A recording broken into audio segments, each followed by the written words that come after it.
Hey you, how's it going? So, this video is not going to be easy for me to make, and the fact that I'm even making this video, it sucks, but I am doing this for a reason. I am doing this to raise awareness. This is probably going to be my most improvised video I have ever done. I didn't even think I wanted to do this until yesterday. But as you can tell, based on the title of this video, I had a racist incident happen to me. Yeah, this is gonna be the hardest video that I've made to date, and it sucks that I even have to sit here and talk about this, but maybe, I don't know, maybe at the end of this I'll feel better. But yeah, I want to share this not for views or anything, not for attention, but just to raise awareness that hate crimes are still happening even in 2023 against Muslims. So if you've been following the news, you probably know that there is conflict between Israel and Palestine, and that I'm not even gonna sit here and explain my political stance. You know, all you need to know is it's not Palestine's fault, and free Palestine, guys, come on. But because of what's been going on, there has been a rise of hate crimes against Muslims and Jews. I am a Muslim. I am visibly Muslim, right? I wear the hijab. There was also a story in the news where a 6-year-old boy from Chicago, who is Palestinian, he was stabbed to death by his landlord. I'm just gonna dive right in. Basically what happened was, this happened nearly 2 weeks ago, and before anyone's like, well, why are you sharing this with me now? Because I'm just now understanding how traumatizing this event was. But what happened was, on Friday the 13th, I was coming home from the library and I was boarding a bus to get home. As soon as I hopped on, there was these group of boys. I think they were between the ages of 17 and 20. They were sitting in the back of the bus, and as soon as they saw me, they were yelling at me, they were screaming, Allahu Akbar, Allahu Akbar.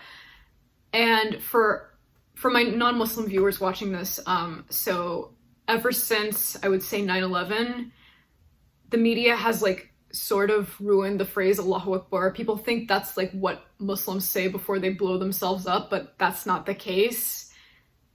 We Muslims say Allahu Akbar whenever we pray because it means God is great. But the media ruined it, and because of the media, this is why we can't have nice things. But yeah, they were booming off the top of their voices. They're like, Allahu Akbar, Allahu Akbar. And then this other guy chimed in, and in a fake Indian accent, he's like, if you don't get out of my store, I'm gonna kill you.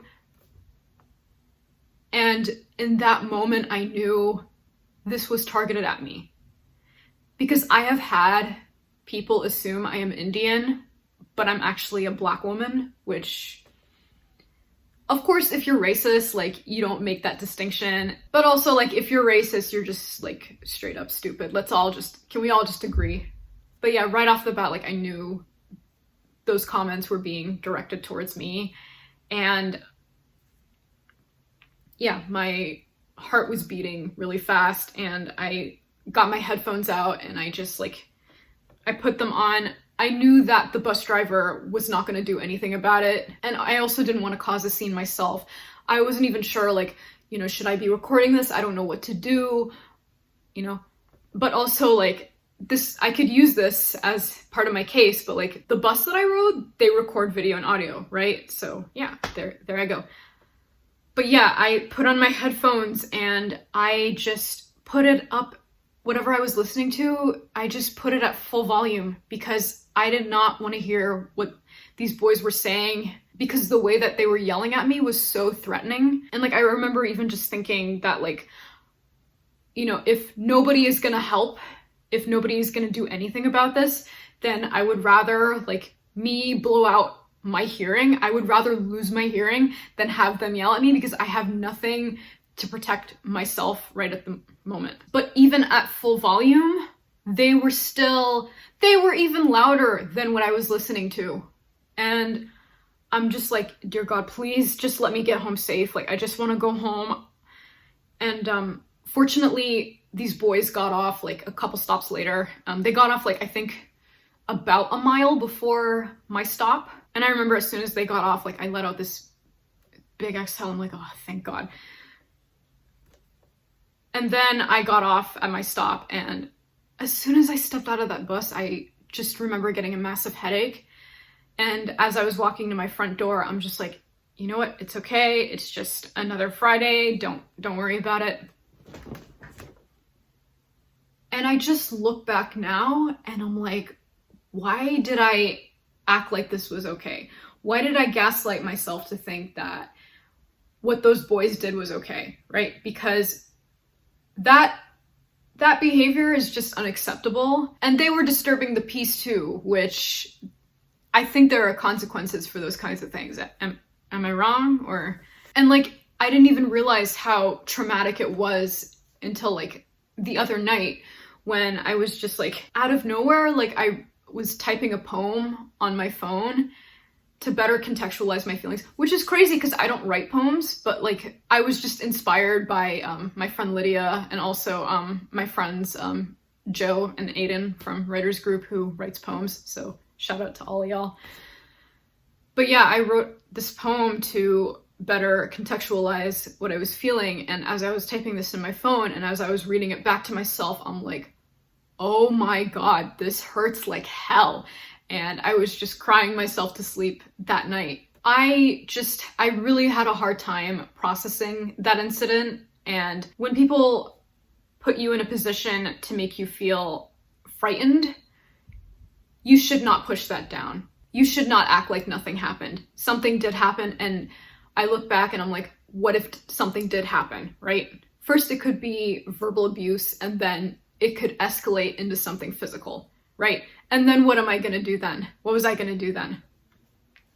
And I was even thinking about it as I was writing this poem. I'm like, oh yeah, so like, I don't know, the thing that people do before, God forbid, before they die is they let the people know that if anything happens, I love you, right?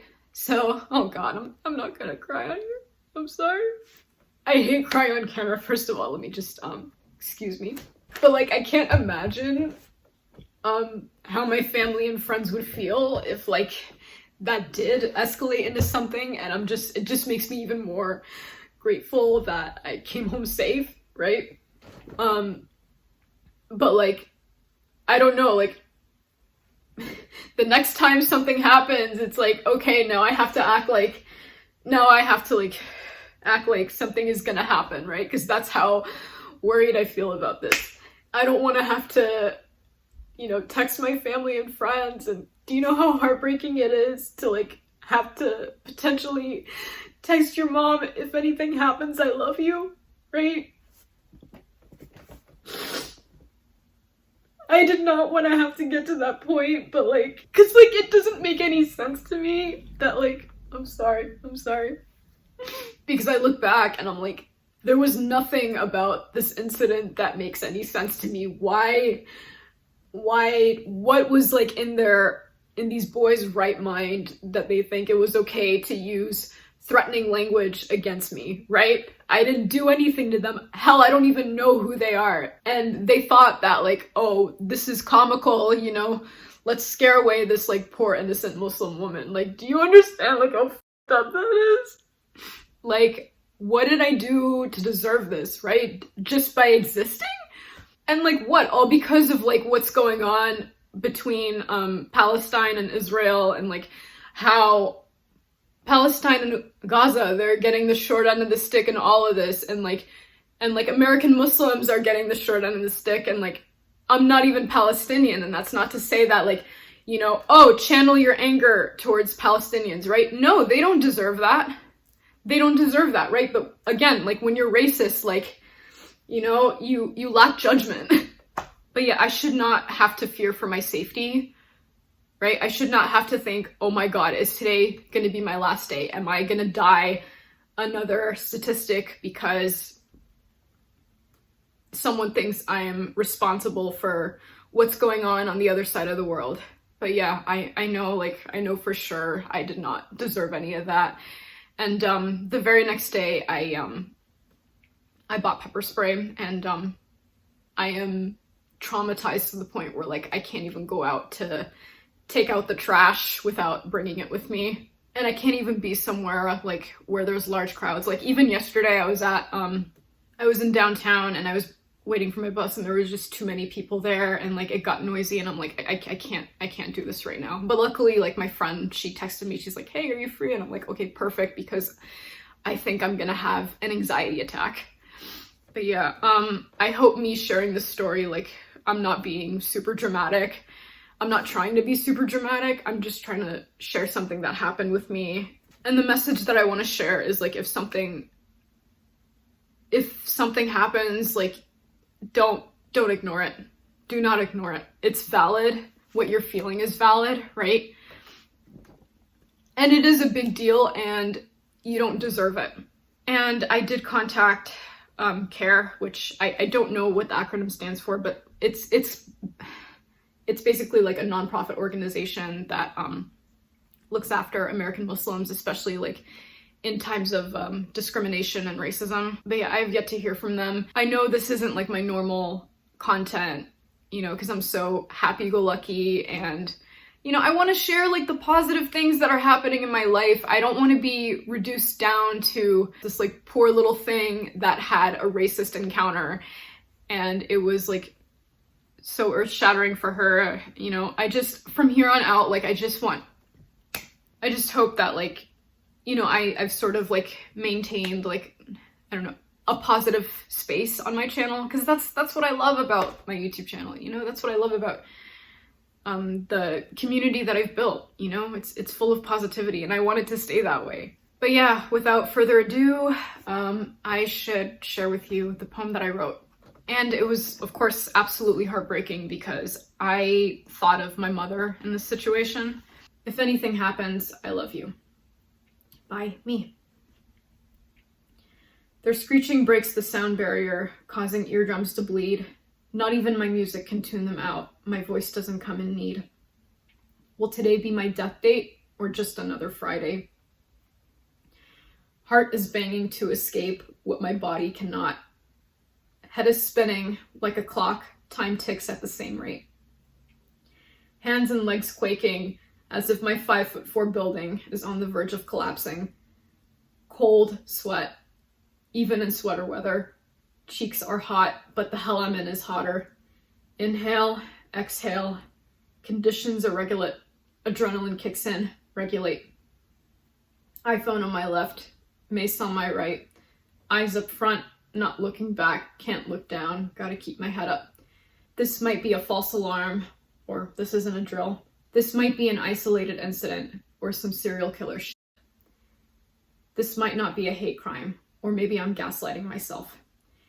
I refuse to be a part of the statistic syndrome. One more mile left so that this doesn't hit home. And at home, where the heart is, she welcomed me to the world. Another mom can't lose her child, because my mom's child is her whole world, and she'll burn it down to let the universe know. God willing, I get home safe, but please don't let the story end here. I just want to say thank you for listening if you've made it this far. I don't know how long this video is going to be, but I just wanted to share that, like, the genocide in Palestine affects me too, and it's what you would least expect, but it happens, and it shouldn't. If you need to take self-defense classes, do that. If you need to carry pepper spray, do that. If you need to download Noonlight, do that. I mean, that's what I did. Don't feel like you have to compromise your identity because something like that happened. You know, you're just minding your own business, and you deserve to be at peace, right? You know, you should be able to go run errands without worrying, oh my God, am I gonna make it home safe, right? But yeah, all I can say right now is, like, just please be safe, and if anything happens, like, you know, don't push it aside, like, get some help. And also, if you witness a hate crime happening, if you witness someone being, like, verbally assaulted, or, like, physically assaulted. Of course, like try to be as safe as you can, but like don't just sit there. Don't just sit there and do nothing, because if someone was there to help me, I would have appreciated that so much. And we need to be there for each other right now, and we need to look out for one another. And my friends and family have been, yeah, Allah bless them, they've been all so great. And yeah, I hope like what happened to me never happens to them, and like I would not wish what happened to me on anybody at all. So yeah, thank you for listening, and please stay safe, and any resources, I will link them down below, and let's just try to be respectful in the comments down below. I appreciate you taking your time to listen, and yeah, hopefully I will publish more positive, uplifting content, and yeah, I will see you in the next one. Bye!